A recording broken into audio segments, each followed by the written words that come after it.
سلام دوستای عزیز، خسته نباشین. امروز آمدیم از کار جدید آقای اسلامی فیلم بگیریم و اینو تبلیغات کنیم. بسیار از کاری ترتمیز است.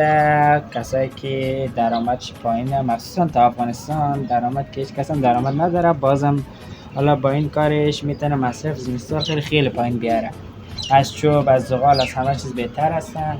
به این چند ساعتی طول میکشد. مثلا 1 لیتر روغن ساخته 6 ساعت کار میده. خیلی هم گرما داره. از بخاری های گازی، از بخاری های چوبی، از بخاری های زغالی از همشون بهتر هستن.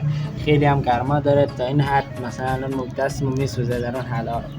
و بسیار که دود نداره، کامل دودش از بالا میبره. خیلی اساس هم هستم. هر کسی هم خواستیم ما در خدمت هستیم. افغانستان، هرات.